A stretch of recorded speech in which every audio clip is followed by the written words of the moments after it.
Ասեմ, որ բարձրացող թոշակները ոչ միայն հեռու են իրենց իսկ տված խոստումներից, այլ նաև Հայաստանի պետական պարտքը այս տարիների ընթացքում շուրջ աճեցրել են մոտ 7 միլիարդ դոլարով, 6.7 կարգի,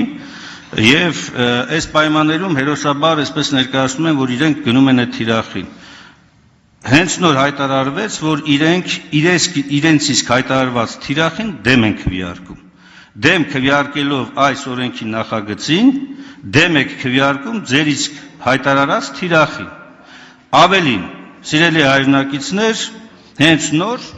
քաղաքացիական պայմանագիրը հայտարարեց, որ հերթական անգամ դրժում է իր խոստումները։ Այդ էլ լավ էլի։ Լավ։ Բան չասեցի, ուրախանում եմ ընդհակառակը։ Պարոն Մինասյան, մենք ոչ թե մեր թիրախին ենք դեմ քվեարկում, այլ ձեր բերած պոպուլիստական նախագծին։ Օրինագծի շրջանակներում չի, պարզապես Հայաստանի Հանրապետության քաղաքացիներին խաբելու չափ սահման գոյություն ունի։ Ուրեմն սիրելի քաղաքացիներ, քանի որ կենսաթոշակները ավելացվել են մի քանի հազար դրամով, իսկ օրինակ նախարարների աշխատավարձերը կրկնապատկվել են, այդ թվում նաև ժամանակին գաղտնի հրամանով, պատիվ ունի քաղաքացիական պայմանագիր խմբակցության ղեկավարը որոշեց դնի բազմապատկի բոլոր թոշակառուների թիվը բազմապատկի այդ մի քանի հազար դրամով ու այդպես ներկայացնի որպես մանիպուլյացիա, տենց լավ չի, ես 7 տարվա ընթացքում տված թոշակները իրար գումարեք, տենց ներկայացրեք, խաբեք ժողովրդին, հետ էլ չեղավ երկկողմանի ամեն ինչ խաղաղության պայմանագրի մեջ։ Սիրելի հայրենակիցներ, 380 միլիոն դոլարի մասն էր խոսում պարոն Կոնջիրյանը։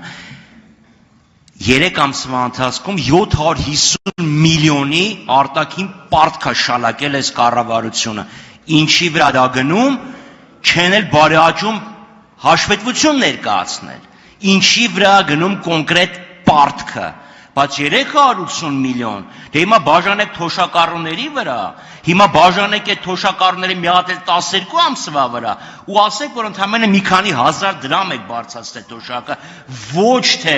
380 միլիոն, շատ գեղեցիկ է հնչում։ Կրկնակի ավել մենակ պարտք եք վերցրել, իսկ պարոն Ռուբինյան, ասում եք, եթե այս օրենքը պոպուլիզմ է, բայց այդ կառավարության ծրագիրն է ուրեմն պոպուլիզմ, որովհետև մի կողմից մի հատ ձեր մեջ խոսացեք, ասում եմ, մեր ծրագրի մեջ դա գրած է, մենք դեմ ենք քվեարկում, այսինքն եթե դուք եք դա գրում, պոպուլիզմ չի, եթե ընդդիմությունն ասում է, դե խոսք եք տվել, մարդկանցից քվե եք կորզել, դե կատարեք ձեր խոստումը, դա դառավ պոպուլիզմ, չեք խոսում իրար հետ, մի հատ միջնորդ գտեք միջազգային, հաշտեցնեն ձեզ իրար հետ։